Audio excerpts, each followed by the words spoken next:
Bien le bonjour, on se retrouve aujourd'hui pour l'épisode 42 de RQLV, dans lequel je reçois à nouveau Léa, que j'ai déjà reçue une première fois pour parler de ses études et de son Erasmus. Cette fois-ci on va parler du fait qu'elle a sauté 2 classes, et donc du décalage qu'on peut ressentir quand on a 2 ans de différence avec tout le monde, mais bien évidemment ce sera pas tout, parce que c'est pas drôle de ne pas dériver, donc on va parler un petit peu de regard des autres, et de mindset, et de comment ce décalage aussi a forgé un petit peu sa vie. Petite précision pour ceux qui regarderont avec la vidéo, vous remarquerez pas mal de faux raccords, parce qu'on a eu beaucoup de problèmes avec la caméra, elle m'a jamais fait ça d'habitude, mais là, elle a décidé de s'éteindre plusieurs fois. En général, ça altère pas trop la compréhension, mais voilà, si vous avez des petits faux raccords, ne vous étonnez pas. Maintenant que tout ça est dit, je vous laisse avec notre discussion, et je vous souhaite un bon épisode. Yo Léa, on se retrouve pour la 2e fois sur cette chaîne. Pas pour parler du même sujet, la dernière fois on avait parlé de ton Erasmus aux Pays-Bas. Ouais. Là on va parler un petit peu études aussi, ça va être un petit peu lié, mais pas exactement dans le même thème. Donc t'as sauté 2 classes. Alors première question à laquelle j'ai pas la réponse, c'est c'était lesquelles 2 classes que t'as sauté? Alors c'était grande section et CE1, donc ça commence à dater un peu. Ouais. Ouais. Ok. Je devais avoir 7 ans, un truc comme ça. Non, pas du tout. Grande section, 5 ans. Ouais. Et après 7 ans. Ouais, c'est ça. T'as presque 2 années à la suite en fait. Ouais, j'ai quasiment enchaîné. Abusé. Je pense pas que ce soit possible d'enchaîner parce que c'est quand même chaud, mais ouais, c'est... T'as speedrun l'école, ouais. C'est un truc de ouf. En général, quand ils te proposent de sauter une classe, ils proposent à tes parents d'abord et ils disent si oui ou non ils sont chauds ou pas. Ouais, bah je pense que vu qu'en plus j'avais 5 ans, j'étais pas trop en âge de décider. J'avoue, je me souviens plus, mais mes parents m'ont dit que la maîtresse était venue les voir. Ils avaient demandé, et c'est vrai que la première classe, bah ça se comprenait parce que je me faisais clairement chier en classe. Enfin voilà, j'écoutais pas, je faisais les devoirs des classes d'au-dessus carrément. Du coup la maîtresse elle s'est dit on va la faire sauter une classe. Et après c'est vrai que la deuxième ça a été plus compliqué parce que quand tu commences à sauter une 2e classe, tu peux louper plein de trucs un peu du programme. Mais ouais, ils consultent clairement les parents quoi. Moi j'avais pas trop mon mot à dire je pense. Ouais. Bah après, genre c'est quand même cool de voir déjà qu'ils consultent les parents, tu vois, parce qu'ils pourraient dire oui bah globalement go. Ouais. Tu vois. Non, c'est vrai que j'avais une maîtresse aussi qui était hyper enfin pour ça elle me suivait bien parce que je pense que selon l'instit que t'as, soit il s'en fout, soit il voit même pas en fait. Donc c'est vrai que pour ça j'ai eu de la chance. Mais je pense qu'ils m'ont demandé, mais c'est vrai que je me souviens plus tellement là. Ça commence à monter un peu. Ça fait 15 ans, donc voilà.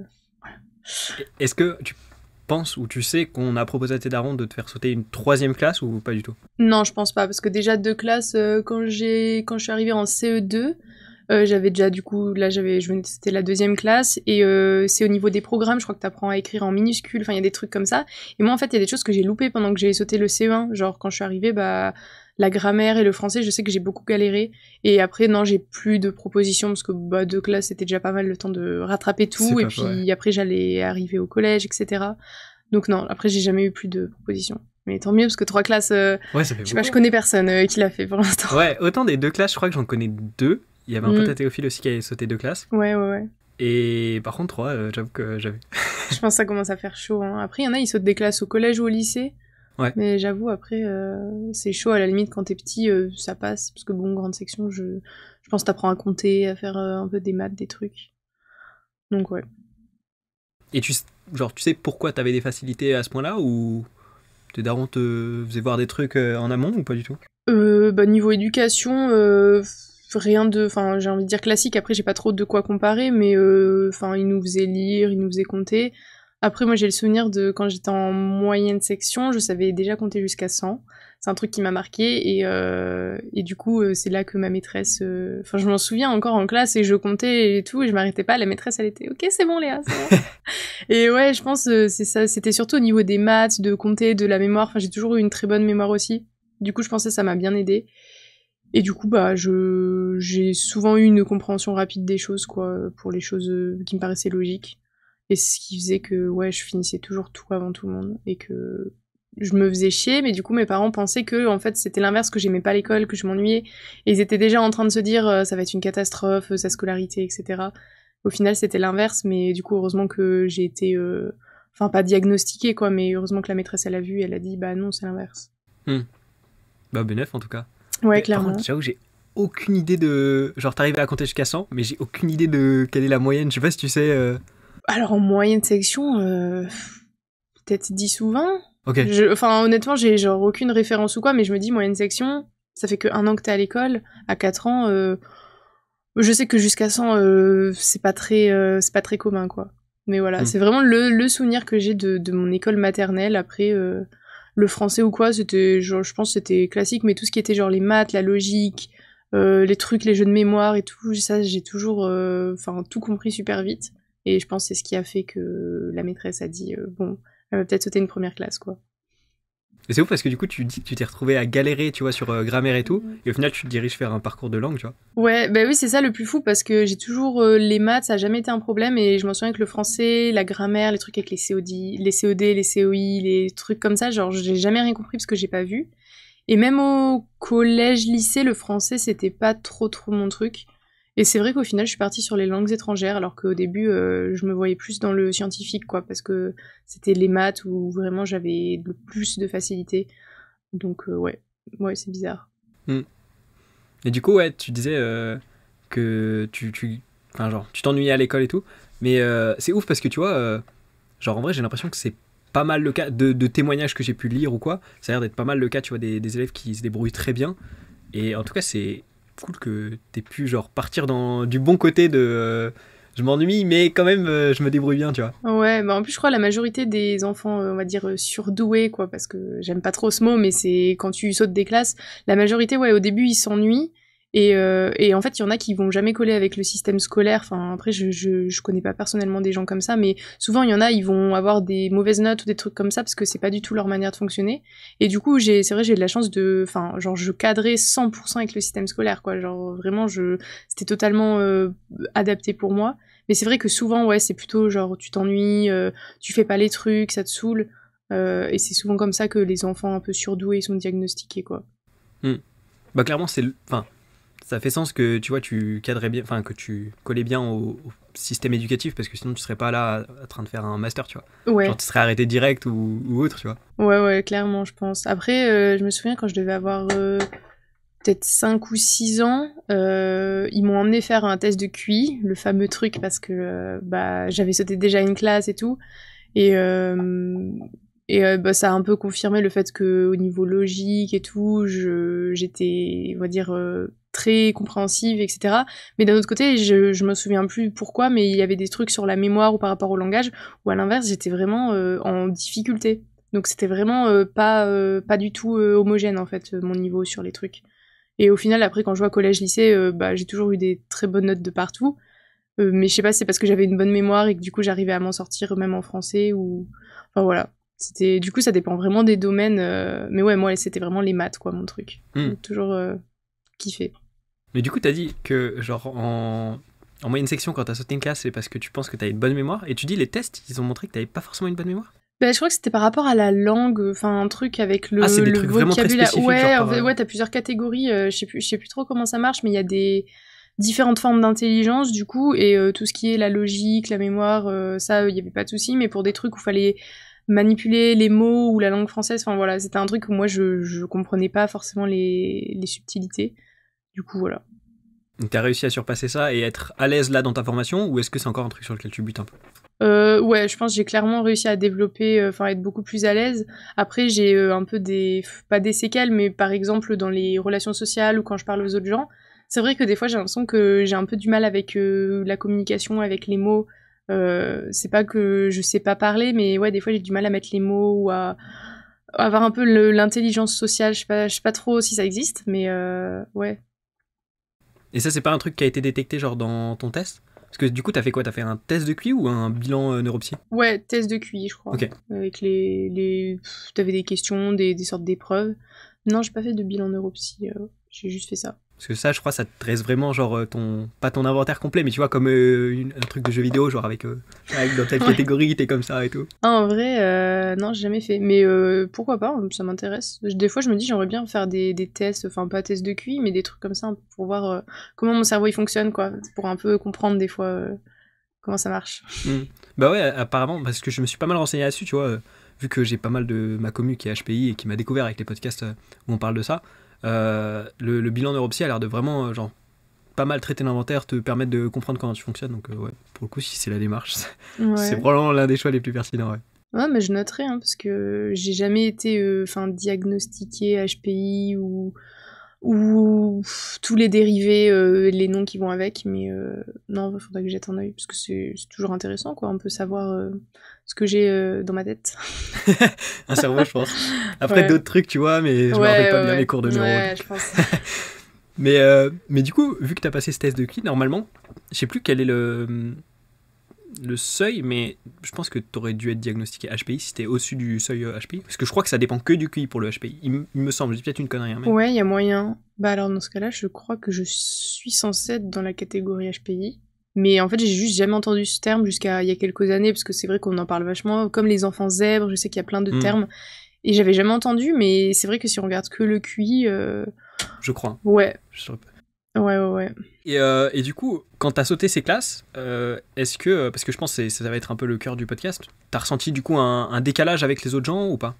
Est-ce que direct, déjà, quand t'as sauté les classes, parce que t'en as quand même sauté 2 d'affilée, tu vois? Ouais. Alors, quand j'ai sauté la grande section, entre la moyenne section et mon CP, du coup, j'ai changé d'école, donc dans tous les cas, je connaissais personne. Donc voilà. Je sentais pas, enfin je sais pas si c'est que j'étais trop jeune pour m'en rendre compte, mais j'avais pas l'impression de sentir de décalage entre l'âge ou la maturité. Enfin, niveau maturité, j'ai toujours été plus mature que mon âge d'un côté, donc je pense que ça m'a pas trop gênée. Après CE1, c'est vrai que je me souviens que des gens de ma classe après avoir sauté 2 classes en fait, parce que du coup je fréquentais plus les mêmes personnes, mais c'est vrai que j'ai plus tellement de souvenirs. J'ai pas l'impression au niveau des autres personnes, enfin des autres enfants, de m'être sentie à l'écart. C'était surtout au niveau des cours où je m'en souviens quand j'étais arrivée dans la classe, j'avais du mal sur des trucs et je comprenais rien.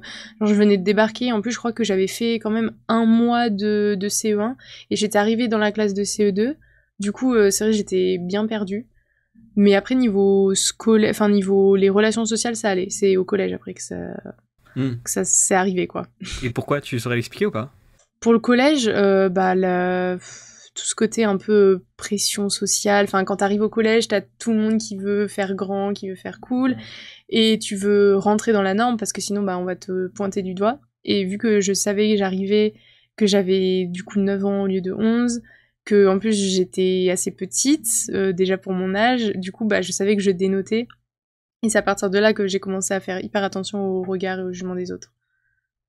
Ouais, le collège, ça craint pour ça, ouais. Ouais, et heureusement, je me souviens pas trop de mon collège, je me souviens de quelques bribes, mais on va dire, je pense que j'ai un peu occulté aussi ça, parce que c'était pas une période forcément fun. Enfin, pour beaucoup de monde, c'est pas très fun, quoi, mais quand t'es différent, ou qu'il y a un truc un peu qui change, forcément, t'es tout de suite au centre de l'attention. Et du coup, parce que je me rappelle... Bon, j'ai pas sauté les classes, tu vois, mais je me rappelle avoir eu des bonnes notes aussi à l'entrée en collège. Est-ce que tu t'es fait traiter d'intello ou quoi pour avoir sauté des classes ou même pour t'en sortir bien?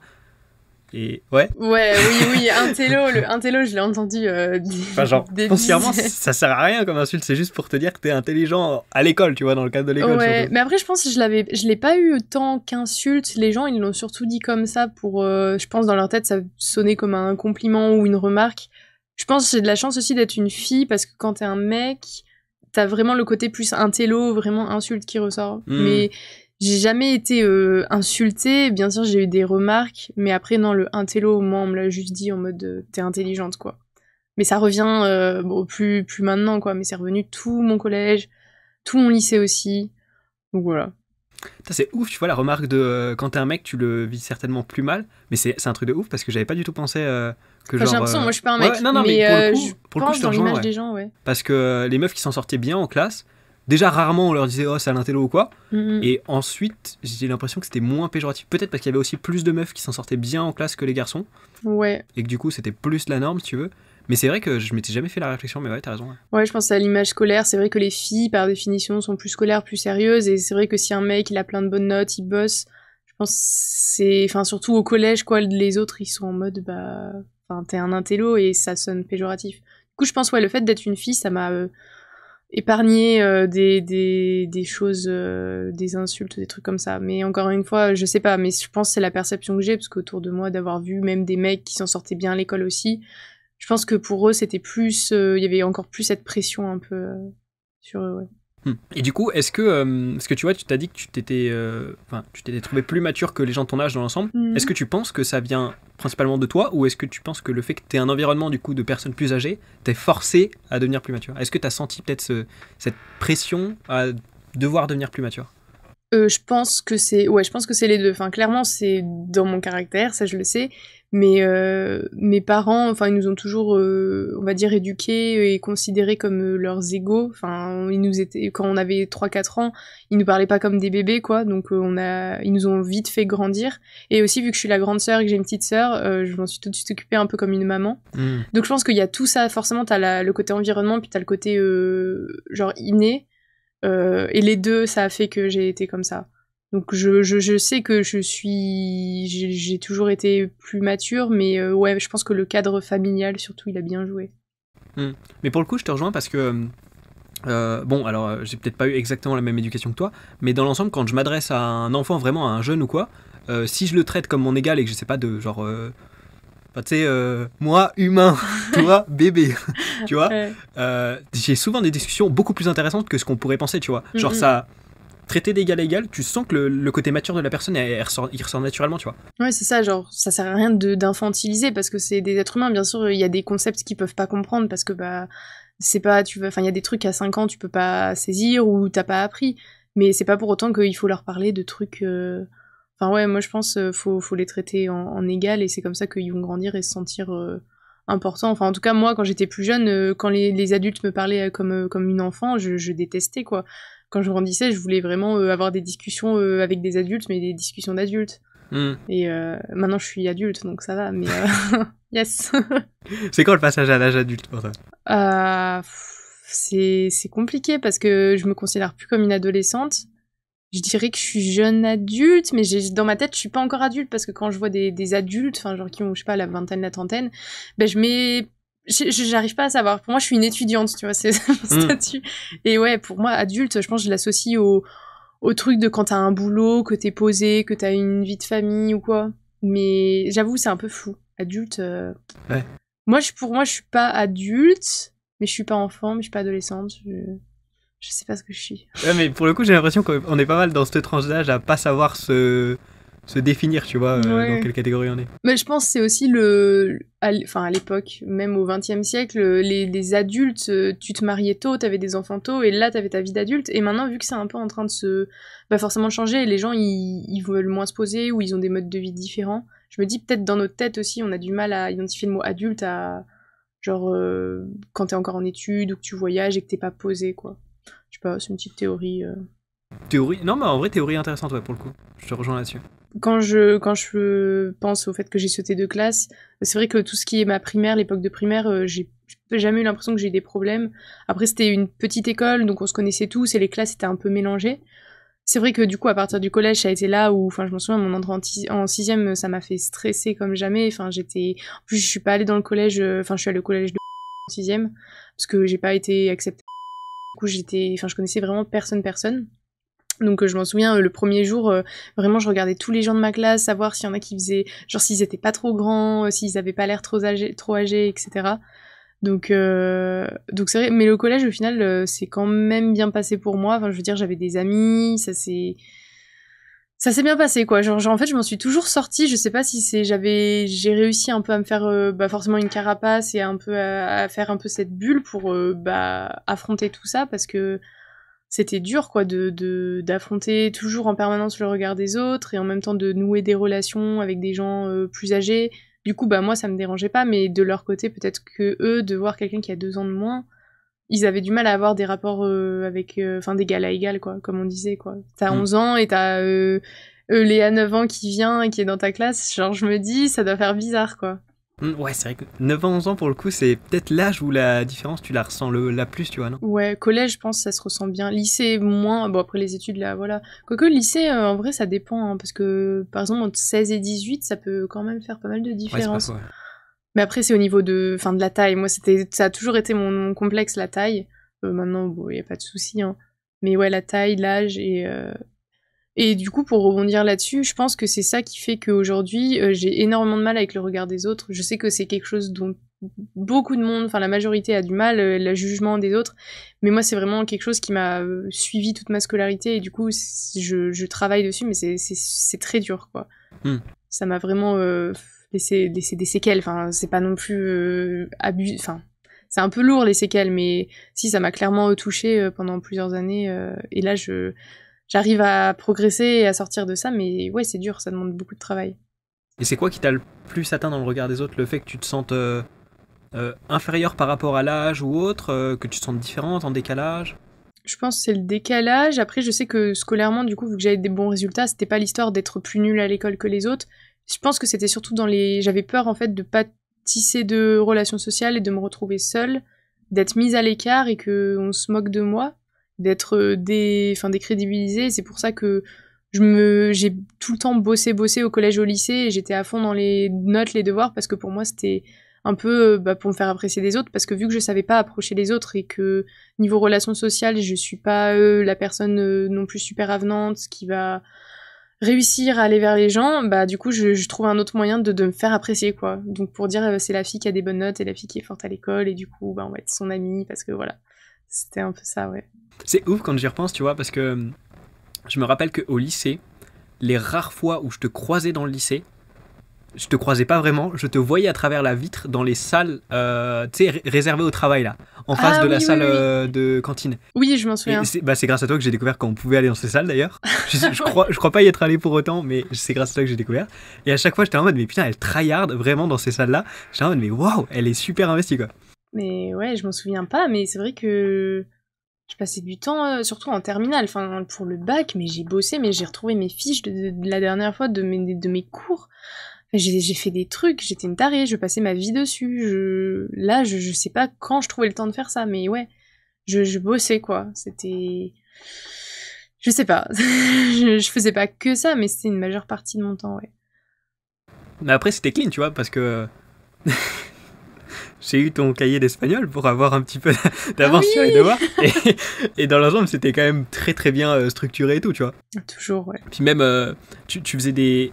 Je sais pas si tu m'avais pas filé des fiches de révision aussi, ou des trucs comme ça. Il y a moyen. Ouais, il y a moyen. Et oui, ça me dit quelque chose. T'avais pas madame en terminale espagnol, moi aussi, c'est pour ça. Ouais. Oui, je m'en souviens. Ah mais oui, mais de toute façon, mes cahiers et tout, ça a toujours été très organisé, très structuré. Je sais que c'est mon mode de fonctionnement et j'ai besoin d'un cadre et de trucs pour me faire avancer, quoi. Même maintenant, même si j'ai changé sur plein de trucs, je suis beaucoup plus relax et tout. Et je fais plein de trucs pourtant au dernier moment. Je suis un peu bordélique, donc voilà. Mais au fond, je sais que j'aime bien quand j'ai mon cadre, etc. Et ça m'a toujours suivi. Donc ouais. Mais au final, tu vois, ça a payé parce que tu vois, au bac, t'as eu, je sais plus ta moyenne, mais t'as eu une très bonne moyenne dans l'ensemble. 18,47. Ça va, c'est respectable. C'est pas mal. Non, ouais, tu t'en es bien sorti. Ouais. Ah, mais je bossais pour le bac. Enfin, genre, j'ai donné ma vie pour. De toute façon, mon objectif au lycée et même au collège, c'était d'avoir les meilleures notes possibles. Si j'avais un 15, des fois, mais je pétais un câble. Genre, les maths, je supportais pas d'avoir en dessous de 18. Parce qu'en fait, genre, je comprenais tellement tout.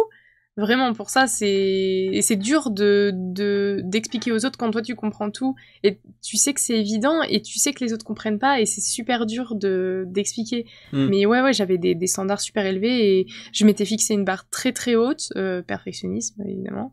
Et du coup, bah, dès que j'avais un peu moins ou j'avais fait des fautes là où je pensais pas en avoir fait, j'étais au fond du trou, vraiment au fond du gouffre. C'était une catastrophe. Ça m'a bien bouffé aussi l'histoire des notes et des cours pour ça. Si je souriais, c'était pas que je me moquais, c'est juste que ça fait écho à un truc qui m'est arrivé. En plus, c'est super drôle parce que Lévin Vaz, qui est passé sur le podcast, il en a parlé dans un de ses spectacles d'humoriste. Mais en gros, en quatrième en maths, j'avais eu, je sais plus, genre 14 ou quoi, alors que j'étais toujours dans les meilleurs de la classe. Ouais. Et je sais plus pourquoi, mais il y a des gens qui m'ont dit ouais, tu vas pas pleurer quand même. Et le fait de m'avoir dit ça a fait que j'ai pleuré. C'est horrible. Et en plus, t'es un mec, donc tu vois, c'est encore pire que. Ouais. Tu vois, donc ça me fait juste penser que oui, le truc de putain, si j'avais 15, j'étais au fond du trou. Ouais, moi aussi, j'ai déjà pleuré pour des notes. Ou une fois en français au collège même, j'avais dû avoir un 6 ou un 7 sur 20. Mais alors là, mais le drame, quoi. J'étais genre remise en question de ma vie et tout. C'était horrible. Et le pire, c'est quand j'avais des mauvaises notes. Non, mais quand j'avais des notes plus basses que mes attentes, je me remettais en question et je me disais vraiment, mais en fait, je suis une mauvaise personne.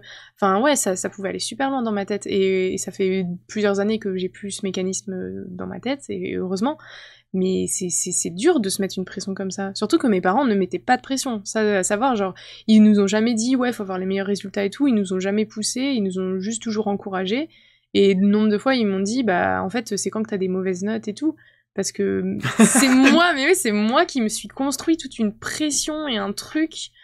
Ouais, c'était chaud, ouais. Bah c'est ouf, c'est justement la question que je voulais te poser par rapport à tes darons, tu vois, si ça venait de la pression. Mais ok. Non, zéro pression. Enfin, t'as toujours la petite pression des parents qui veulent que tu réussisses et tout parce qu'ils se soucient de toi, mais à aucun moment, ils nous ont toujours dit, vous faites ce que vous voulez, même dans les études. Et c'est vrai que c'est moi qui me suis construit toute cette pression, et le fait de me sentir aussi différente des autres, bah, je voulais compenser en ayant encore des meilleures notes, parce que je me suis dit, bah, c'est sûr que si j'ai toujours des 20 sur 20, les gens, ils vont forcément m'aimer, quoi. Vraiment, c'était ma manière de me faire aimer. Ouais, je comprends. Par contre, c'est ouf, tu vois, t'as parlé de si tes notes, elles étaient pas ouf, tu te remettais en question. Alors, bon, ça va peut-être pas te parler plus que ça, mais c'est ouf parce que ça fait écho de ouf à moi. Je dis tout le temps ouf, c'est insupportable. À mes vues en fait sur YouTube, tu vois. C'est exactement le même principe. Genre, quand j'en tape moins, bah je suis là en mode. Je suis nul. Ouais. je sais plus faire, je suis mauvais et tout. C'est dur, ouais, de se dire, c'est quand t'as un résultat, faut pas. Enfin, forcément, on dit toujours que c'est nous le problème, alors que. Enfin, c'est super dur de pas se remettre en question soi. Et ça dépend des gens, en vrai. Ça dépend des gens, oui. Mais quand toi, t'as ce mécanisme, c'est horrible parce que le moindre truc ou le moindre échec, tu le supportes pas. Et tu te remets tout en question et c'est dur. Enfin, je sais que je suis très comme ça et je supporte pas l'échec ou quoi. Et je fais tout pour éviter l'échec. Mais du coup, bah, des fois, c'est pas bien, quoi, de vouloir tout le temps réussir à tout prix. Carrément. Et par exemple, si tu devais refaire, tu vois, ton collège, ton lycée ou quoi, tu referais pareil ou avec le recul là que t'as maintenant? Bah, j'aurais tendance à dire oui quand même parce que, bah, enfin, c'est un peu cliché, mais je suis la personne que je suis aujourd'hui grâce à ça. Et j'ai pas eu passé que des bons moments, c'est sûr. Après, je les ai occultés en majorité. Donc, je pense que ça m'a vraiment permis aussi de m'endurcir. Enfin, oui, de toute façon, j'ai dû forcément m'endurcir et, ouais, créer cette carapace parce que sinon, en fait, je pense que j'aurais pas tenu le coup.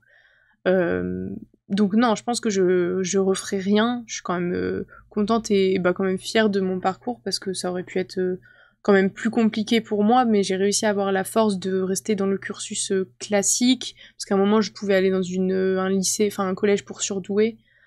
Donc je suis restée dans le parcours classique et j'ai réussi à me battre un peu et puis à être ouais, à m'en sortir. Enfin, les notes, bien sûr, mais même au niveau des amis que je me suis fait ou quoi, j'ai réussi. Et du coup, bah, je suis quand même... non, je suis quand même fière de moi, ouais. Ok, bah chouette. Et tu vois, t'avais dit que t'avais pas pu aller au collège du coin, là, parce que t'avais été refusé. Pourquoi, d'ailleurs? On avait déménagé, on était entre deux communes, et ils ont pas accepté la dérogation, quoi. Ok. Les bâtards. C'était vraiment à côté, en plus. Ils ont fait, non, vous irez à l'autre collège. Et il était bien ou pas ce collège? Parce que je sais que le nôtre est pas... Enfin, des gens avec qui j'ai pu en parler, je suis pas d'un avis très positif dessus, tu vois. Non, il est bien, il est pas réputé pour être... Non, franchement, c'était un bon collège. J'avoue, je sais pas si j'étais allée quand même là avec tout le monde, si ça avait été pareil, peut-être ça aurait été plus dur, peut-être moins dur. Après, je connaissais un peu des personnes, et là-bas, je me suis retrouvée toute seule, littéralement, donc... J'avoue, je sais pas du tout. Mais non, ça va, c'était quand même un bon collège, les profs étaient bien, ça allait. Ouais. Et du coup, sur le lycée, après, t'as rechangé de ville? Ouais. Bah du coup, j'ai que fait ma 6ème dans l'autre collège, après je suis revenue pour le collège, le lycée. Ouais, donc après, là, je connaissais un peu des gens. Au collège, si, j'ai un peu connu des gens, puis du coup, j'en ai retrouvé au lycée, et puis ça s'est fait... Ça s'est fait, quoi. Et même dans ton choix de filière, parce que t'as pris ES? Ouais, ES. T'as retrouvé des gens avec qui t'étais avant, ou... Un petit peu, enfin je sais que j'ai beaucoup d'amis qui sont allés en S, donc voilà. Si ES, quelques personnes, je m'en souviens, mon année de première, elle était vraiment bien, enfin on avait une bonne classe et tout. Après à l'époque, j'étais encore plus renfermée sur moi-même, donc je me sentais bien, mais j'allais pas vers les gens, mais je veux dire ça allait. Après c'est mon année de terminale qui a été plus dure, où vraiment... J'avais pas de personnes avec qui je me sentais proche dans ma classe, et je pense que ça a été une des années, enfin, mon année scolaire la plus dure pour moi, la terminale, ouais, c'est pour ça que je me suis mise à fond dans le boulot, mais sinon j'étais vraiment pas bien. Au final, du coup, le travail scolaire, c'était un peu un échappatoire par rapport à ça? Ouais, je pense clairement, parce que sinon, à part ça, je faisais rien, enfin, j'allais aux entraînements de badminton, mais je faisais pas de sorties ou de soirées avec les autres. Et ça, j'ai commencé à le faire en licence, quoi. Je pense que, ah oui, beaucoup, en fait, j'avais tendance à m'exclure par moi-même, parce qu'en fait, j'assumais que j'étais pas une personne intéressante et que j'étais bonne qu'à l'école et que socialement, bah, j'étais un peu la fille à l'écart qui pensait qu'à bosser. Donc je pense que j'avais du mal à aller vers les gens, mais pour la plupart, surtout au lycée, c'est moi qui ai beaucoup assumé de choses par rapport à moi-même et qui me suis construit cette image et qui renvoyait cette image. Et du coup, bah, j'étais un peu la fille très sérieuse qui pensait qu'aux notes, qui était pas forcément très abordable, très accessible, enfin du coup trop sérieuse et qui était pas, enfin qui aimait pas trop passer du temps avec les gens. Et du coup, longtemps, bah, je reste une personne quand même solitaire, enfin j'aime bien passer du temps toute seule, mais de plus en plus j'aime passer du temps avec des gens, et même rencontrer des nouvelles personnes et aller vers les gens. Et avant en fait j'étais persuadée que non, j'avais pas besoin des autres et que j'étais beaucoup mieux toute seule et que voilà quoi. Donc c'est vrai que je réapprends à m'ouvrir aux autres parce que je pense que quand j'étais plus jeune j'étais pas comme ça quoi, jusqu'au collège.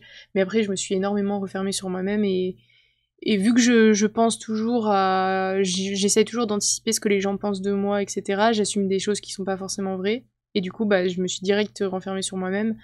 Alors que les gens, bah, ils voulaient des fois venir vers moi et tout, quoi. Même si forcément j'avais des réflexions et tout, mais je veux dire, j'étais pas non plus... Enfin, les gens, ils me regardaient pas comme si j'étais de la merde, clairement. Ouais, c'est surtout moi qui ai mis la distance, je pense.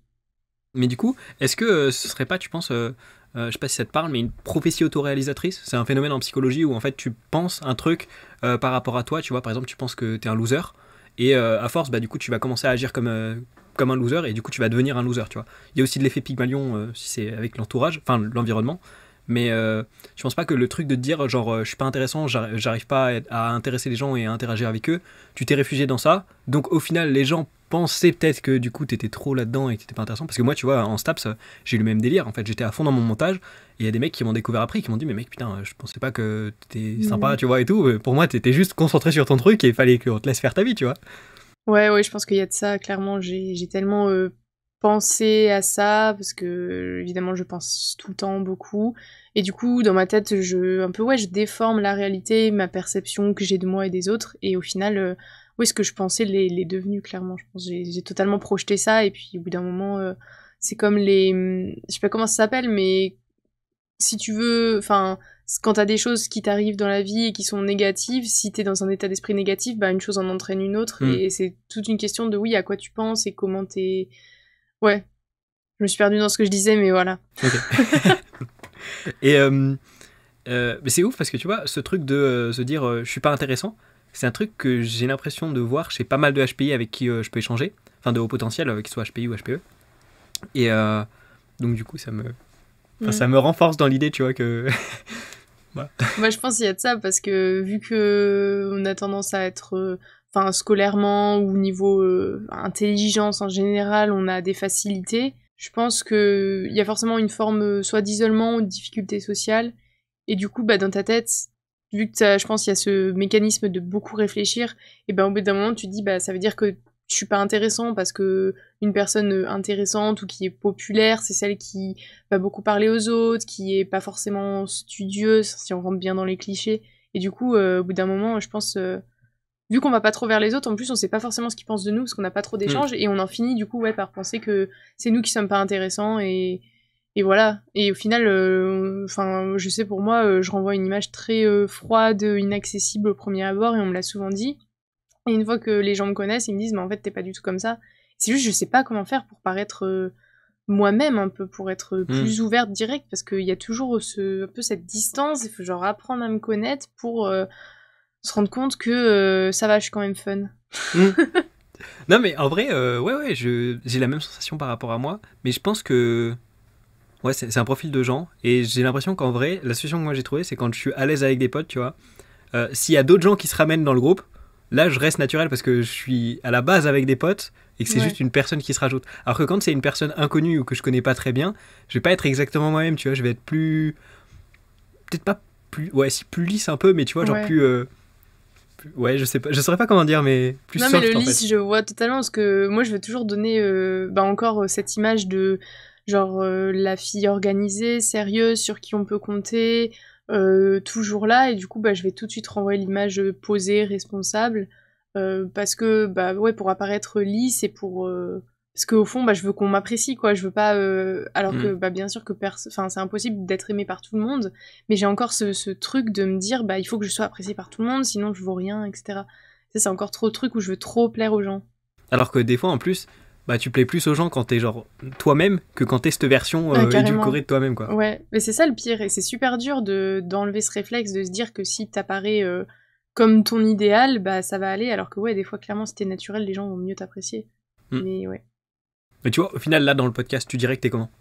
Plus la version que tu montres à des inconnus ou plus la version toi du quotidien? C'est dur. Question difficile, wow. En vrai, quand je parle de ces sujets, j'essaye toujours de paraître hyper rationnelle et tout. Du coup, je pense là, je veux trop paraître grave pro sur le sujet, hyper sérieuse, machin. Donc, mais des fois, en fait, je me dis, ma vraie personnalité, je reste quand même une personne hyper sérieuse, calme et posée, quoi. Mais c'est juste que...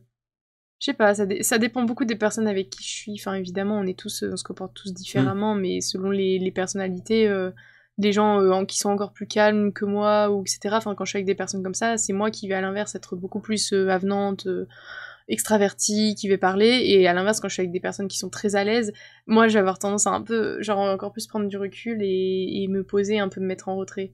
Donc, ça dépend vachement avec qui je suis aussi, comment je me comporte, ouais.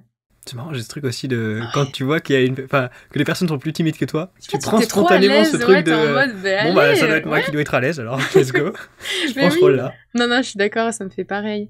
Après, je sais pas si t'as déjà fait le test des 16 personnalités, là, avec les MBTI. On l'a fait en live et... Ah ouais? J'ai trouvé beaucoup d'effets Barnum, moi j'étais là en mode... Ah ouais. Après, oui, dans les explications, mais je pense que dans les lettres, avec ton fonctionnement, je pense que tu peux vraiment... Ah, les lettres, pour le coup, j'ai pas vu. Je crois que moi, les résultats, c'était genre en mode tiens, tu es un architecte, un ingénieur, ou un je sais pas quoi. C'était quoi, architecte, toi, ton truc? J'en sais rien. Parce que en vrai, les lettres, ça... Enfin, bien sûr, faut pas tout prendre à la lettre, mais ça permet quand même de voir ton mode de fonctionnement, si t'es plus sur le... Enfin, du coup, si t'es plus intraverti, extroverti, et des trucs si t'es plus sur la perception, les sensations, le jugement. Enfin, ça, je pense que ça aide quand même à bien... Ça aide à se connaître. Moi, je trouve que ça me correspond bien sur, on va dire, ma manière d'être, de voir les choses. Et le fait que je reste assez introvertie, c'est vrai, mais ça n'empêche pas que j'aime être avec des gens et tout, quoi. Ça dépend, quoi, avec qui je suis. Parce que du coup, les lettres, elles correspondent à quoi, en gros? Et c'est des modes de fonctionnement. Genre, la première, c'est soit I, soit E, donc introverti, extraverti. Ensuite, c'est soit tu es plus sur l'intuition ou la sensation. C'est ta manière, en gros, de percevoir les choses. Par exemple, quand tu rentres dans une pièce. C'est quoi la différence entre intuition et sensation? J'ai fait le test il y a 2 semaines, parce qu'on avait des cours, et justement, on a eu une coach qui est venue et on a fait nos tests. Et... bonne question, je ne sais plus. Non, c'est dans quel cadre que t'as fait là, il y a 2 semaines, enfin pendant les 2 premières semaines de janvier, j'ai repris mes cours de master, mais j'étais à Annecy. On avait une sorte de label à choisir, donc un peu une spécialisation.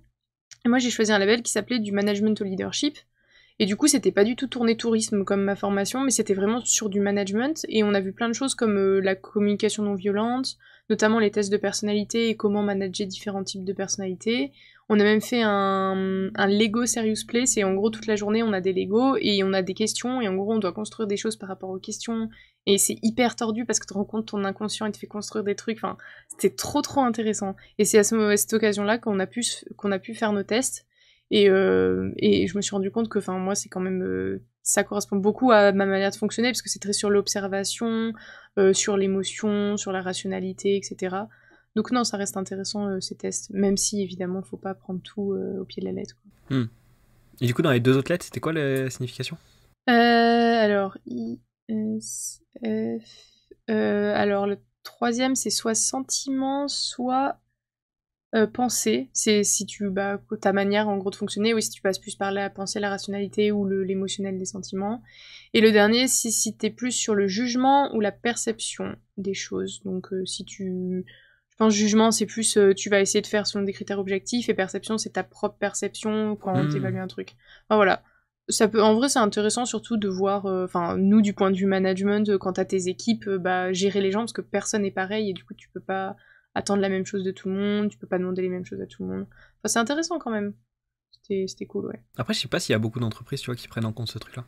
Non, de plus en plus, en vrai, de toute façon, le bien-être au travail, enfin nous, notre génération, quand on nous demande dans l'entreprise idéale qu'est-ce que vous voulez, on parle beaucoup du bien-être psychologique et tout, mais c'est vrai qu'il y a genre 10 ans, c'était vraiment la performance, l'équipement. Et en vrai, je pense que ça change, parce que de plus en plus, on veut se sentir bien au travail, dans un environnement où tu te sens bien psychologiquement, mais bien sûr que c'est pas du tout la norme de partout, quoi. C'est encore très...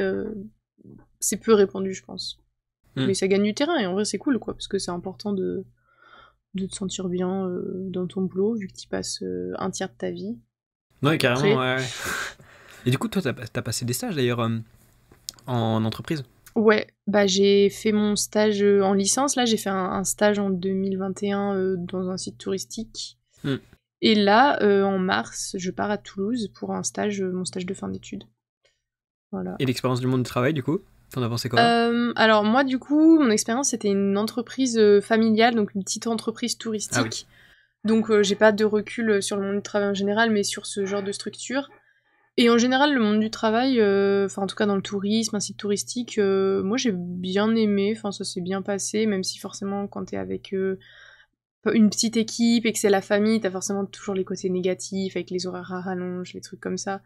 Mais non, moi je l'ai bien vécu, ça m'a beaucoup appris. Forcément, les stages, comme on dit, à l'école t'apprends plein de choses, mais au final c'est que en faisant de la pratique que t'apprends.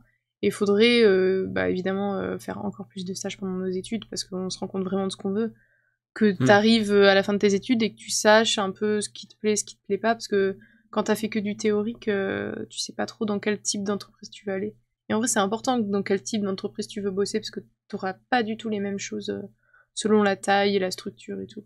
Ouais, carrément, ouais, même dans premièrement le domaine déjà, c'est important d'avoir une idée, mais c'est vrai que le type d'entreprise peut grave impacter ta façon de travailler carrément. Et même ton environnement du quotidien en fait. Et du coup pour revenir au truc de sauter des classes, une question que je me posais aussi c'est est-ce que t'as pas eu des difficultés genre en cours de sport ou quoi? Parce que tu sais du coup physiologiquement t'es moins développé. Ouais. Donc surtout 2 ans, tu vois, c'est pas pareil que 1 an d'écart. Ouais, clairement, sport. Bon, après, déjà, j'étais pas très grande, j'étais toute, toute mince, j'avais pas de muscles et tout, donc déjà, voilà.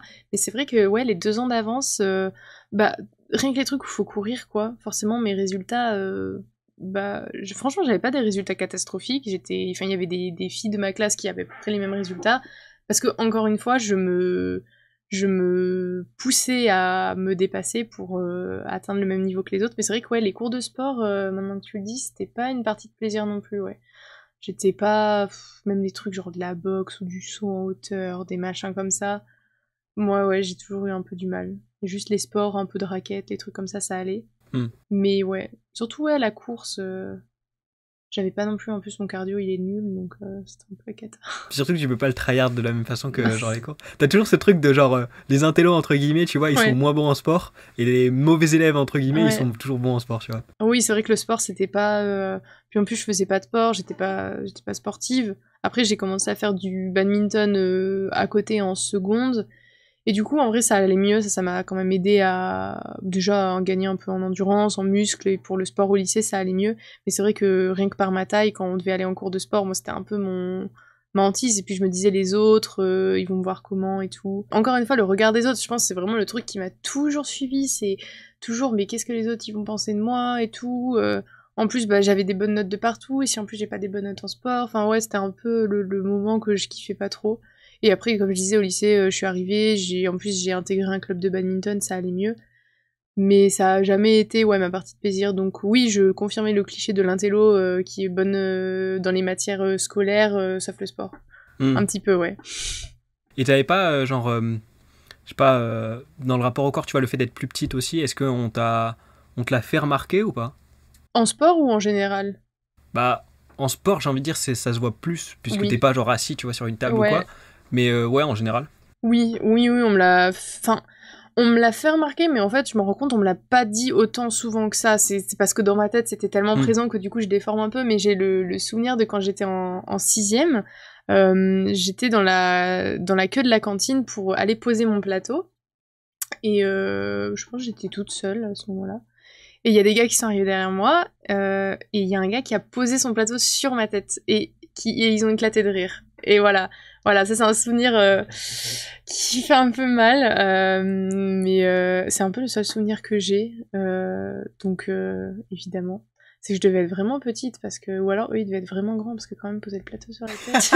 J'aime bien comment tu revis le truc là. Non, mais j'ai pas. Attends, j'ai vraiment la salle de cantine et tout en visio en plus, c'est genre le plateau et ça, et après.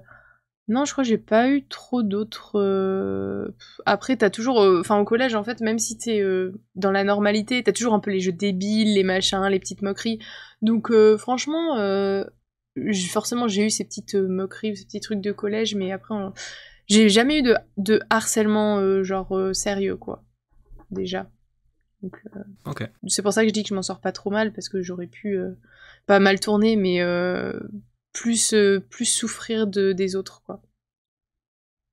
Et du coup, tu t'en es détaché comment de ce truc de la taille? Est-ce que c'est avec la poussée de croissance ou est-ce que ça c'est venu avant, tu vois, genre est-ce que c'est genre la solution physique au problème ou est-ce que c'est un travail mental, tu vois? Non, ça s'est fait naturellement en grandissant, mais ça a toujours été beaucoup dans ma tête, ancré dans ma tête. Collège, voilà, je regardais toujours les gens, machin et tout, je me sentais toujours, j'étais toujours évidemment la plus petite. Lycée encore un peu, mais après c'est vu que tout le monde atteignait à des tailles à peu près similaires et qu'au lycée, des fois en première, j'étais il y a une fille, elle fait ma taille et tout. Du coup, c'est sorti de ma tête. Enfin, je l'avais encore un peu, mais là, je pense depuis que j'ai commencé la licence et tout, c'est vraiment sorti de ma tête, quoi. C'est même plus un truc que je me fais en mode je suis plus petite, même je suis plus jeune parce que maintenant avec le monde. Puis vu que les gens autour de moi aussi, ils sont plus matures et plus grands et plus adultes. Genre, ils ont 22 ans, même avant quand ils avaient 20 ans, ils vont pas se dire elle est plus petite ou elle est plus jeune. C'était pas en mode un truc de moquerie. Mais ça s'est vraiment fait, j'ai pas fait de travail sur moi, c'est juste un truc qui m'a longtemps complexé, et par la nature des choses, que tout le monde fasse la même taille à peu près plus tard, c'est parti de ma tête. Mais ouais, j'ai pas fait de travail sur moi. Ok. Ouais, au final, c'est venu. D'ailleurs, dans l'ensemble, j'ai l'impression que l'université, je sais pas si c'est dans tes premières années, mais t'as l'impression enfin, de ce que j'ai entendu, j'ai l'impression que t'as un apaisement, tu vois, sur la plupart des sujets dont on a pu parler là. Ah, carrément, genre, c'était limite, c'était changement un peu limite radical, parce que je suis arrivée à l'université, j'avais quand même le stress de connaître personne et tout, et j'étais encore, comment je vais me faire des amis. Et je m'en souviens, le premier jour, je cherchais ma salle de cours, j'ai demandé à une fille, donc déjà de demander à quelqu'un, genre pour moi c'était un énorme effort, et elle a dit, on est dans la même salle, et ce qui fait que dès le premier jour, en fait, je l'ai rencontrée, et elle était, genre, un peu l'opposé de moi niveau caractère, hyper avenante vers les gens. Et du coup, elle m'a tout de suite parlé. Et moi, je n'osais pas m'asseoir à côté d'elle au début et tout. Vraiment, j'étais en mode, non, je vais pas m'asseoir, on se connaît à peine à côté d'elle et tout. Genre, je sais même pas demander. Et au final, on s'est mis à parler. Et c'est elle m'a vachement intégrée parce que c'était sa nature. Et après, au final, voilà, je l'ai connue elle, j'ai connu une autre fille, puis on a passé notre licence ensemble. Donc, ouais, ça a tout changé, je pense. Vraiment, les gens c'était de nouveaux gens différents. Et même si j'avais du mal à aller vers les autres et que je passais beaucoup quand même pour la fille timide dans son coin, c'était quand même totalement différent et j'avais réussi à vraiment me sentir à niveau égal avec les autres, je pense, c'est ça. Genre, j'avais plus ce truc où je me mettais en dessous. Okay. En taille et... Ouais. Voilà. Au final, du coup... je sais pas si justement le truc de... Tu sais, tu te posais la question de comment tu ferais pour arriver à être moins la version... que tu montres à tout le monde, tu vois, quand tu connais personne. Est-ce que ce serait pas genre à travers le fait d'avoir juste un premier contact, tu vois, déjà? Parce que là, t'avais cette fille-là qui t'a permis de plus te sentir à l'aise. Et au final, quand tu me parlais de l'Erasmus aux Pays-Bas, t'avais déjà un contact sur place. Ça t'a peut-être aidé aussi. Je sais pas si... je fais le lien dans ma tête, mais je sais pas si... Après Erasmus, j'avais des contacts, mais je connaissais vraiment personne d'avant. Et du coup, je me suis pas du tout construit une personnalité, mais je me suis... sortie de ma zone de confort et j'ai été super avenante vers les gens. Non, je pense le fait de connaître personne, moi ça m'aide à être plus moi-même parce que je me dis personne sait comment je suis. Alors que s'il y a des gens que je connais ou quoi, du coup je vais être plus... Je me dis ils m'ont toujours connu comme ça, pourquoi je changerais d'un coup? C'est ça le truc un peu. Ouais, mais ça c'est ouf, j'en discutais avec un pote aussi et ce truc de... au final, on projette sur les autres des attentes qu'ils pourraient avoir de nous, et du coup, on a tendance à se comporter comme ça parce qu'on se dit que c'est comme ça qu'ils nous connaissent. Ben ouais, exactement. Je sais que je fais pareil, et avec les gens maintenant, je suis plus avenante ou quoi. Mais même des fois, quand je leur parle, je me dis, en fait, je reflète encore une image trop posée, calme, lisse, alors qu'en fait, dans ma tête, c'est pas du tout le cas. Mais c'est juste, je sais pas faire parce que j'ai pas appris, et j'apprends de plus en plus à le faire. Mais c'est dur parce que j'ai l'impression que je me mets à nu devant les gens, et du coup, je suis en mode, je peux pas garder des trucs pour moi parce que si je suis moi-même, je vais devenir transparente. Et je sais que c'est pas le cas, mais du coup, dans ma tête, je suis en mode... C'est-à-dire transparente? Bah un peu, genre si je suis vraiment moi, je vais pas dire tout ce que je pense non plus, mais je vais agir comme... Enfin, je sais pas, genre paraître plus ce côté lisse un peu. J'ai l'impression que ça me protège aussi parce que je laisse paraître ce que je veux aux autres. Et après, pour moi, je garde plein de trucs. Je sais pas, c'est un peu un truc de protection, de laisser apparaître que ce que je veux un peu, je sais pas. Ok. Bah après, c'est peut-être un peu aussi, tu sais, tu peux pas être genre pleinement toi-même si tu veux respecter un minimum de genre vivre ensemble et de, tu vois. Donc peut-être il y a un peu de ça aussi qui fait que... Ouais, j'ai peur en fait d'être tout ou rien, c'est ça le truc. Je me dis, si je me lâche un peu et que voilà, je vais être trop. Et alors que c'est con, je sais que, enfin, je sais me contrôler, mais ouais, j'ai l'impression que si j'enlève un peu des fois certains filtres, je vais être vraiment dans l'inverse opposé, quoi. C'est un peu, ouais, une peur, alors que, enfin, non, mais quand même, je sais pas trop comment gérer ça. Et est-ce que t'as ça aussi avec, genre même tes meilleurs potes, tu vois, les gens que tu connais le mieux et tout, de te dire, il y a des trucs dans la façon que j'ai d'être avec eux que j'aimerais changer, mais je me dis, vu qu'ils me connaissent pas comme ça, tu vois. Bah, proche, non, en vrai, avec mes potes proches, je pense que je suis vraiment pleinement moi-même, quoi. Même les filles que j'ai rencontrées en master, au début, forcément, j'étais plus sur la réserve, machin, mais genre maintenant, j'ose totalement dire ou faire des choses qu'avec certaines personnes, je suis en mode, mais non, mais qu'est-ce qu'ils vont penser de moi? Donc non, ça va, je suis pas... je suis pas... Je mets pas de distance avec tout le monde, mais j'ai tendance au début à mettre de la distance pour aussi me protéger et pas genre tout de suite me révéler parce que bah si jamais la personne je veux pas être blessée ou quoi. Mais ouais, en vrai, j'ai l'impression que aussi, je sais pas si toi c'est pareil, mais au-delà du fait d'être d'une certaine façon avec les personnes que tu connais pas et une certaine façon avec les personnes que tu connais, des fois la façon dont tu as connu la personne ou la façon dont votre relation s'est développée fait que t'es même une version différente avec chaque personne. Ah, je suis totalement d'accord. Ouais. Il y a des gens, genre, tu les rencontres et en quelques jours ou quoi, direct, t'as des fois, genre, le coup de foudre amical, un peu, c'est comme ça a fait avec ma pote de licence, et du coup, bah, direct, j'ai été moi-même, et il y a des gens, tu les connais et tout, mais t'es jamais vraiment toi. Enfin, ouais, il y a ce truc de... Je sais pas si c'est le fait de pas être sur la même longueur d'onde, ce qui fait qu'au final, bah, tu te dis, si t'es toi-même, la personne te comprendra pas. Mais oui, des fois, c'est ouf de comment tu connais les gens. Je suis sûre, une même personne, selon comment tu la rencontres, tu peux être genre meilleure amie ou alors que ça reste une connaissance. Ouais, vraiment, c'est ouf. Puis même dans les personnes que tu connais, peut-être que tu as plus fréquenté pendant une phase où tu as évolué et que tu retrouves après, ça va peut-être te ramener à ton toi de l'époque aussi un peu, non? Ouais, il y a moyen. Moi, en vrai, c'est vrai que j'ai gardé quelques amis du lycée, mais vu qu'on n'était pas dans la même classe et tout, à l'époque, on n'était pas trop... Enfin, au final, je fréquente pas des gens aujourd'hui qui me rappellent un peu de comment j'étais avant. Mais c'est vrai que ouais, des fois, ça doit être bizarre parce que tu grandis et du coup, bah, tu te comportes différemment. Mais c'est vrai que tu as un peu peut-être des flashbacks, je sais pas. Mais j'avoue, j'ai pas l'impression que ça me le fait. Ok. Mais je pense que c'est totalement vrai, ouais, c'est totalement possible. C'est pour ça que j'ai viré certaines personnes de ma vie, c'est que Non, mais c'est ça me bien, rappelait hein. une phase que j'aimais pas du tout de moi et... Ouais. Non, mais c'est important parce que tu peux pas continuer à grandir si t'es avec des personnes... ouais, qui te retiennent un peu. Oh, Et ça t'est arrivé toi d'en exclure volontairement de ta vie ou c'est plus avec le temps que ça s'est fait ou autre? Je pense que c'est avec le temps. Déjà, je sais pas, ça m'est jamais vraiment arrivé. Ça s'est toujours fait avec le temps et je me dis s'il y avait une personne que je voudrais exclure de ma vie, je sais même pas en fait si genre j'oserais ou quoi parce que je serais en mode bah ouais mais je veux pas lui faire du mal. C'est genre j'ai toujours du mal aussi les gens à leur dire Enfin, après, je sais pas, ça a jamais été vraiment mon cas, donc je peux pas trop dire.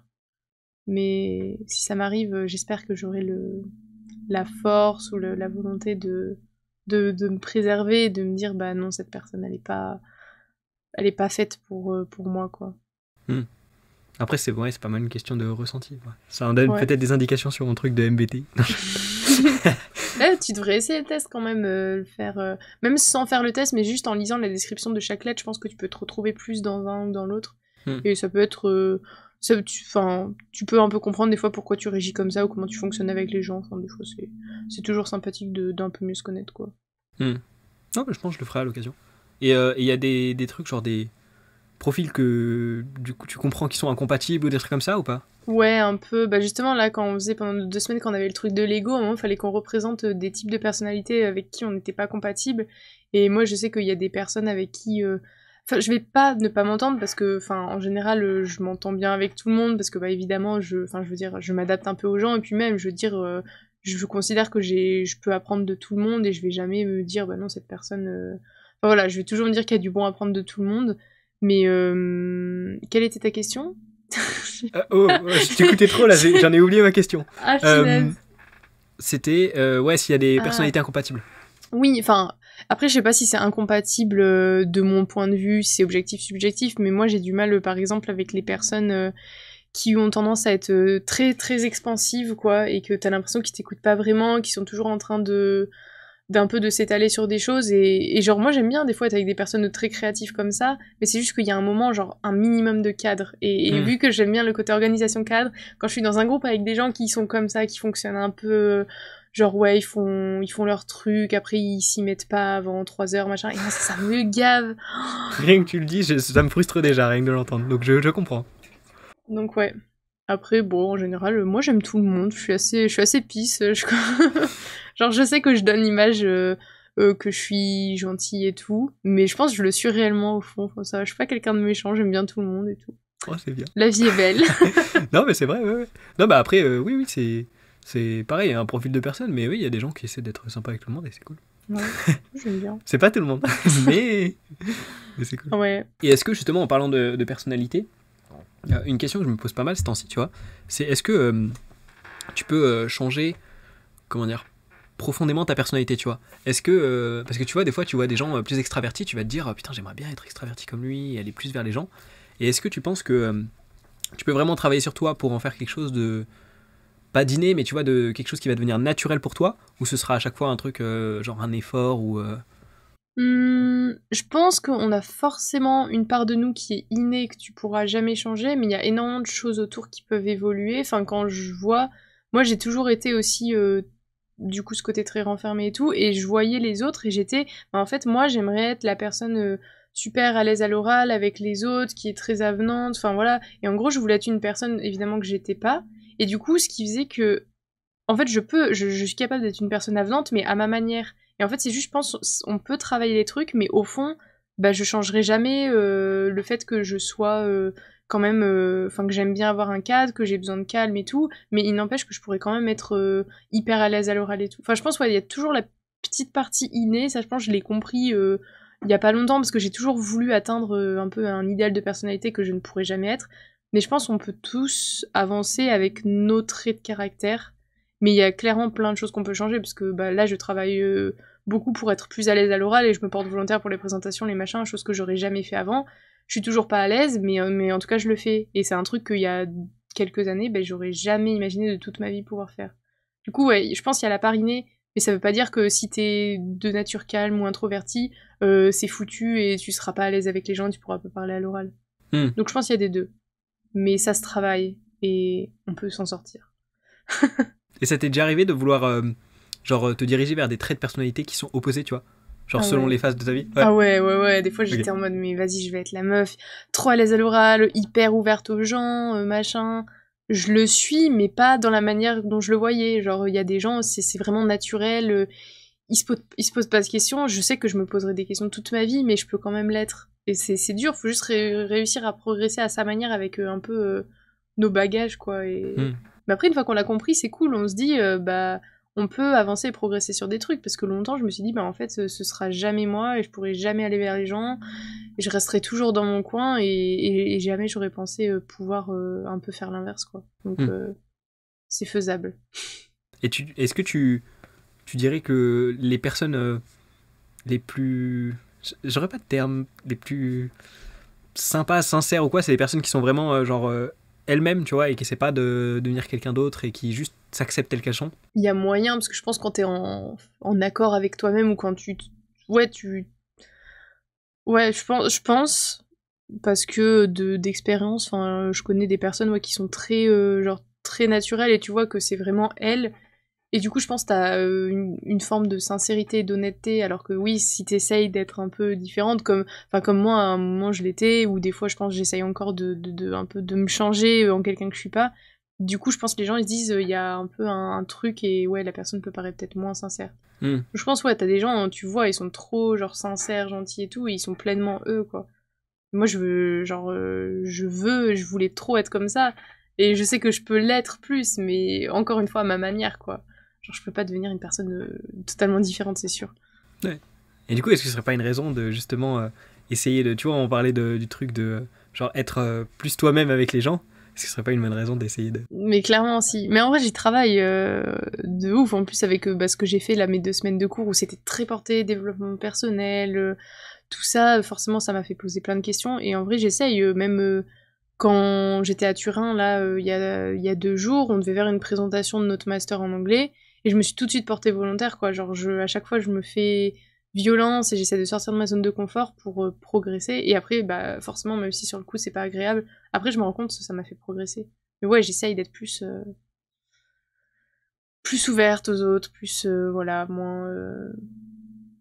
moins fermée. C'est bien, t'as cité les 2 termes opposés. Voilà. La boucle est bouclée. Mais c'est pas hyper satisfaisant en vrai quand genre tu te portes volontaire ou quoi sur un truc parce que tu sens que c'est ce qu'il faut que tu fasses pour aller dans la Si. direction que tu veux. En vrai, j'aime trop me porter volontaire pour des trucs. Enfin, je pense en général, j'aime trop faire plein de trucs. Et même si sur le coup, je stresse pour l'oral, au final, je suis contente de le faire. J'y vais pas non plus au point à contre-cœur. Non, ça va. Je suis contente en fait d'être volontaire. Sur le coup, j'ai du stress et voilà, mais ça reste. Je le vois positivement. Je pense que c'est la manière dont tu vois les choses aussi qui change. Si tu le vois négativement, forcément, ça va pas bien se passer ou tu vas rien en retirer. Et si tu vois positivement et tout, je pense que ça va plus t'apporter. Du coup, faut aussi changer un peu sa manière de voir les choses. Et c'est ce que j'ai fait. Bah, au lycée, j'étais beaucoup trop dans la vision négative de tout, quoi. Rien, genre, que rien ne réussissait, machin, que j'y arriverais jamais. Et maintenant, j'y arrive mieux à me dire, bah, si, je vais y arriver, quoi. Petit à petit, mais je vais y arriver. Et c'est de l'oral en langue ou c'est de l'oral en français? Là, mon oral que j'ai fait, c'était en anglais. Mais je préfère en anglais qu'en français, comme on en parlait la dernière fois. Je trouve que t'as la petite barrière de la langue et tout, et du coup, ça passe. Mais même en français, maintenant, j'apprends à être plus à l'aise. Je fais des trucs que j'aurais jamais été capable de faire avant, même si pour moi, ça paraît... Enfin, même si c'est rien et qu'il y en a, ils font toujours plus. Et des fois, ça me frustre et je me dis, bah ouais, mais bon, je vais y arriver un jour, quoi. Bah tu vois, au final, là, t'es giga à l'aise. Ouais, franchement, non. De nous deux, je pense que c'est moi qui ai le plus bégayé et c'est moi qui ai le moins parlé pourtant. Non, franchement, c'est cool de se dire que t'arrives à faire ça et tout, et voilà. Mais du coup, c'est vraiment la vision du truc. Parce qu'en fait, c'est quoi qui te fait galérer à l'oral? C'est le fait de te dire qu'il y a des gens qui te regardent? C'est le regard des autres, Ouais. encore Parce une que là, fois. il y a 2 caméras qui nous regardent. Hein.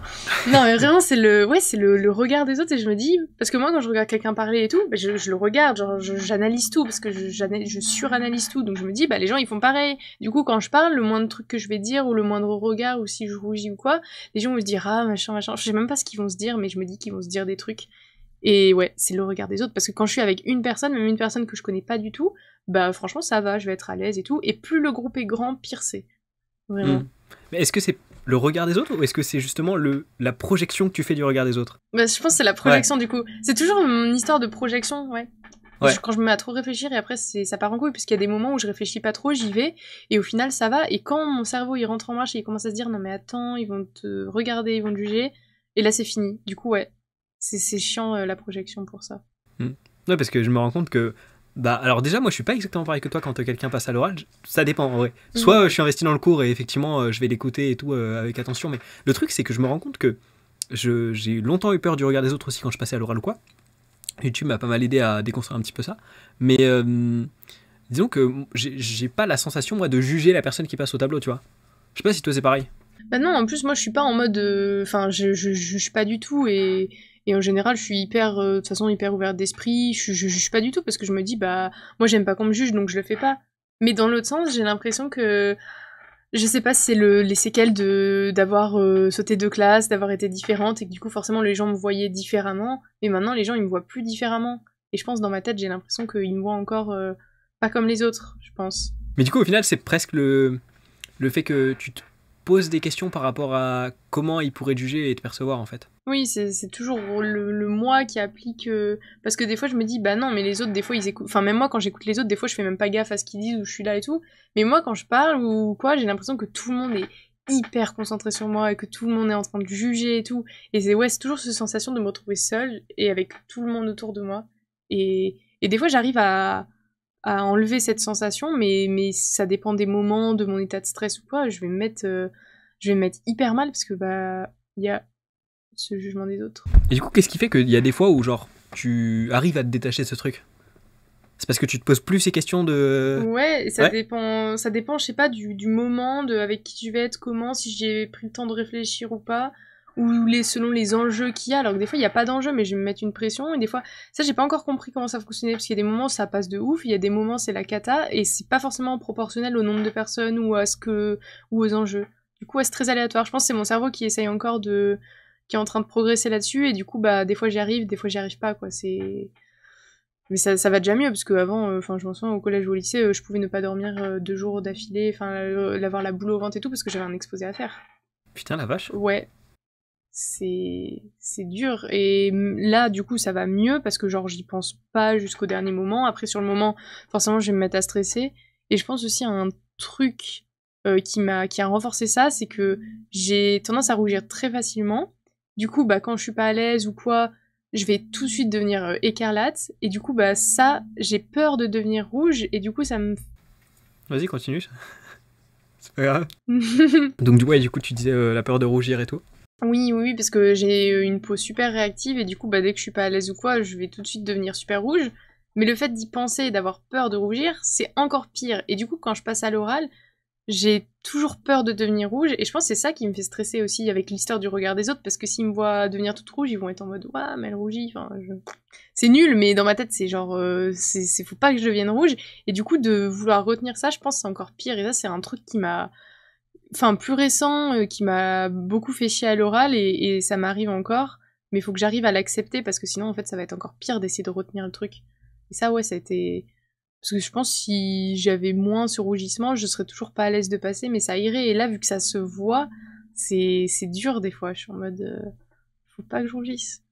Mais c'est ouf parce que tu vois, autant j'ai pas du tout ça, le truc de rougir. Ouais. Enfin peut-être, mais que je m'en rends pas compte, j'en sais rien.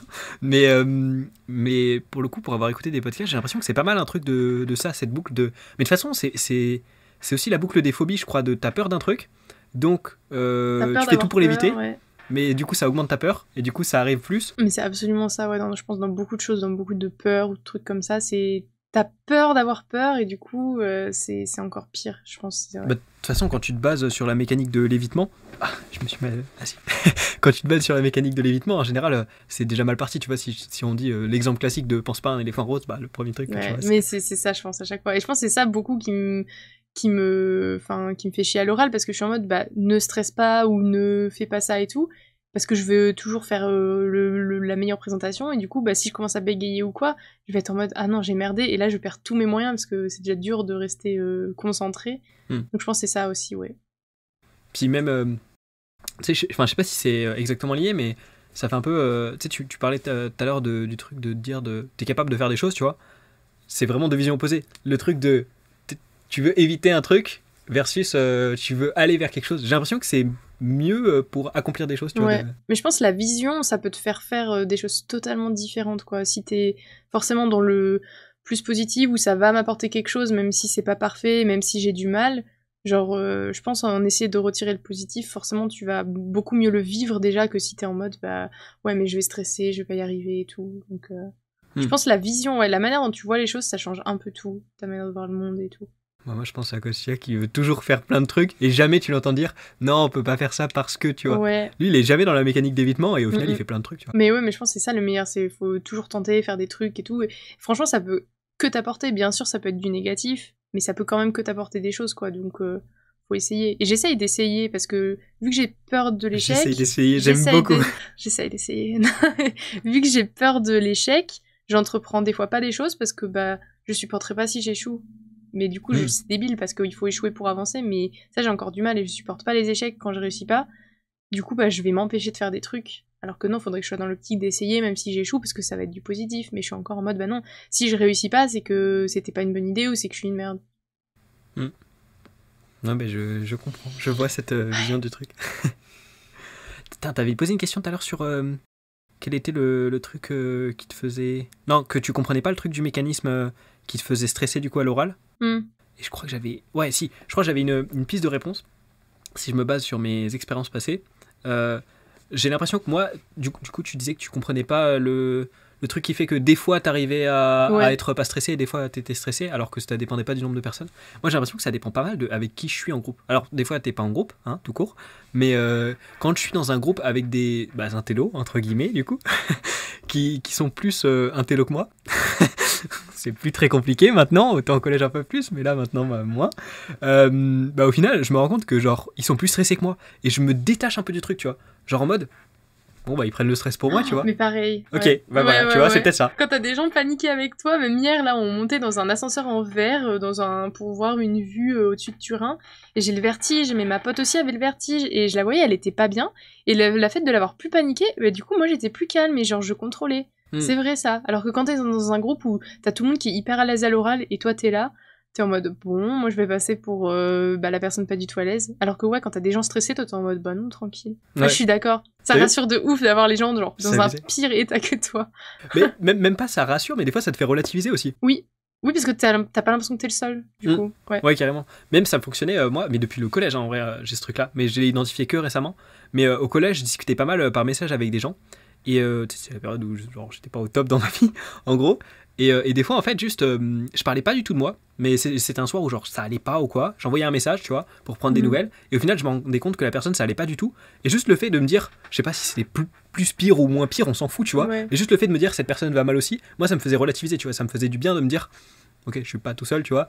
Et même juste, ça me faisait, tu vois, prendre un peu de détachement par rapport à ma situation, moi, tu vois. Ouais, je pense que c'est ça, forcément, quand t'es dans ton truc et que t'as une situation, t'as un peu l'impression que t'es le seul, et c'est vrai que quand tu commences à avoir des retours de l'extérieur et que tu te rends compte que bah t'es pas le seul, c'est vrai que je pense automatiquement ça te fait relativiser, quoi. Parce que quand t'es dans ton truc, t'as l'impression que t'es le seul à avoir ce problème, machin, et que tout le monde ça va bien autour, alors qu'en fait, bah pas du tout. Mais carrément, ouais. Même en vrai, alors c'est intéressant à savoir, mais du coup, faut quand même faire gaffe. Mais tu vois, dans le sens où j'ai l'impression qu'il y a toujours une personne dans le groupe, enfin, dans le groupe des gens qui veulent bien faire les choses. C'est pas tous les groupes, mais t'as toujours une personne qui va endosser trop de responsabilités par rapport à ce qu'elle devrait, ce qui fait qu'elle va avoir beaucoup de stress, et souvent, du coup, peut-être c'est souvent nous, tu vois, vu qu'on galère sur l'oral, et on est là en mode putain, faut pas que je me foire et tout. Mais qu'en fait, quand c'est les autres, c'est beaucoup plus simple, et c'est ouf parce que j'en discutais avec un pote là il y a quelques jours, ou semaines, il y a quelques temps, mais je lui disais qu'en fait, souvent. Parce que souvent il se met la pression de ouf pour plein de trucs. Il organise plein de trucs tout le temps et tout. Il essaie de faire le truc carré, tu vois. Vraiment ce truc de l'ordre vraiment bien. Au final, il se met une pression de ouf et à chaque fois il est là en mode putain les gars, vous êtes pas investis ou je dois vous courir après eux et tout. Je sais pas si tu vois, mais tu vois le truc vraiment de putain les mecs sont pas cadrés alors que c'est chiant. Je me décarcasse pour eux. Ouais. Et j'ai l'impression que ce truc-là, faut faire gaffe à pas endosser ce rôle tout le temps, tu vois. Ou faut savoir s'en détacher parce que ça, j'ai l'impression que ça use pas mal.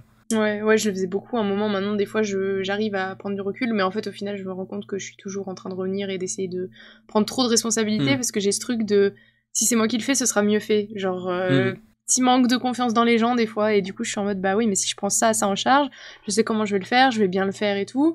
Et quand les autres font, à chaque fois, je trouve des trucs à redire, donc voilà.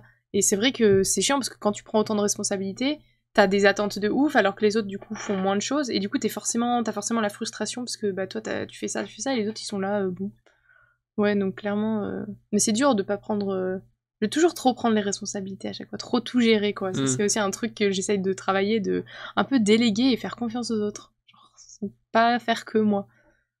Mais c'est ça qui m'a mis sur la question justement de est-ce qu'on peut vraiment changer les traits les plus profonds en nous, tu vois. Parce que moi, typiquement, c'est le même truc, tu vois. Depuis que j'ai remarqué ça, j'essaie de m'en détacher et de me dire, tu vois, tranquille. Mais pourtant, je suis quand même là en mode, mais ce serait bien si c'était bien fait quand même, tu vois.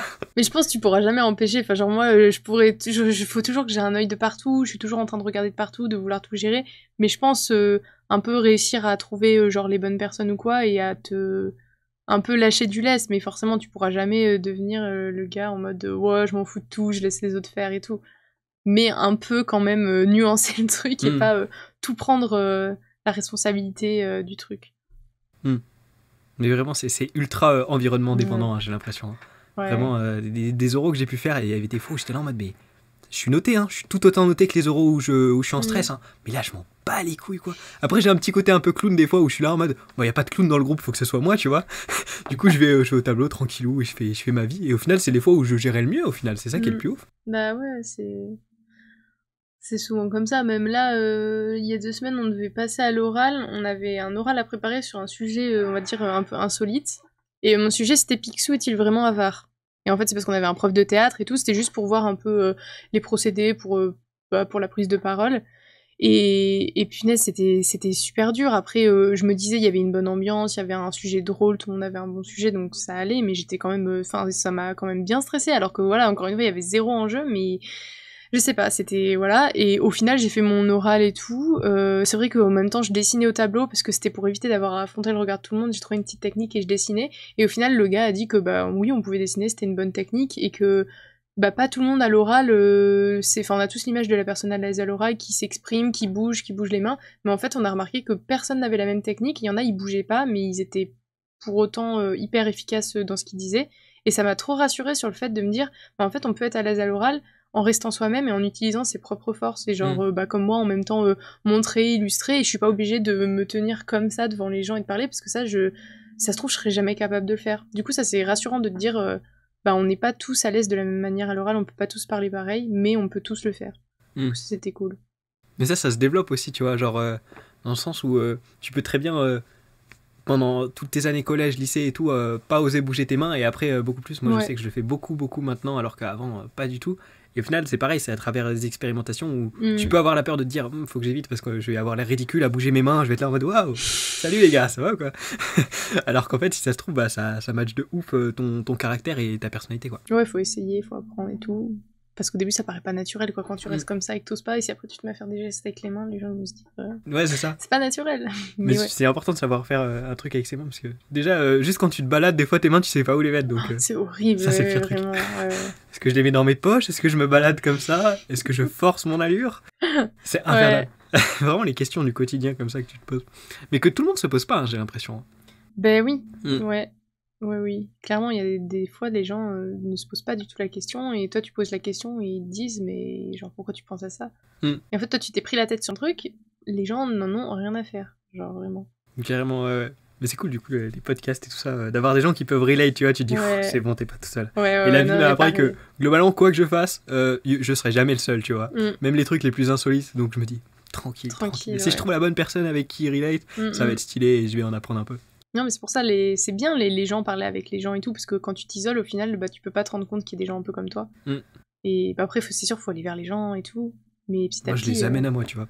Je leur dis, venez dans ma chambre, j'ai pas envie d'aller vers l'extérieur, venez ici. C'est parfait. Non, mais ouais, pour le coup, c'est vachement important. Déjà pour te découvrir toi-même aussi, en vrai. Parce que des fois, tu découvres des facettes de ta personnalité, même des traits de caractère ou quoi, avec tes rencontres. Ouais, carrément. C'est une bonne conclusion. Moi, je trouve que ouais, c'est pas mal. Bah allez, donc voilà, conclusion du podcast. Tu veux faire un récap? Et après, je fais mon récap à moi. Le petit récap de tout ce qu'on a dit. Ouais. Waouh. Un bilan, un petit bilan, et bah... Non, mais c'est intéressant, même là, en reparlant de un peu mes expériences de collège, lycée, d'avoir sauté des classes et de s'être senti différent, je me suis encore rendu compte de certaines choses, parce que bah évidemment, à chaque fois qu'on parle, on arrive un peu à avancer, et puis... Bah, j'ai envie de continuer pour mieux me connaître, on va dire, et devenir une personne, devenir moi-même. C'est très beau. C'est un très bon bilan. Je vais pas réussir à faire mieux. Tu m'as mis la pression, Géo. Non, bah ouais, j'ai l'impression que du coup, ce qu'on peut tirer de ça, c'est que éviter les choses, c'est peut-être pas une bonne approche. Faut peut-être mieux essayer de réussir à se prouver à soi-même qu'on est capable de faire des trucs. Et ça passe, entre autres, en passant par le regard des autres, des fois qu'il faut savoir affronter, mais aussi des fois qui nous permet de mieux nous découvrir nous-mêmes. Exact. C'est beau. C'est très beau aussi. Et évidemment, mon mot de la fin, ce sera évidemment abonnez-vous, hein, c'est un classique. Et checker... Est-ce que tu veux qu'on mette tes réseaux en description ou pas forcément? Il n'y a absolument rien d'intéressant dessus, donc non. Bon, checker mes réseaux. Il y a quand même des liens en description. C'est important, ça. Soyez pas déçus. Voilà, merci de m'avoir écouté. J'ai pas de prochain podcast en préparation. Donc je sais pas quand est-ce que vous me réentendrez. Moi je vous entends pas. Mais voilà, à bientôt. Bye bye.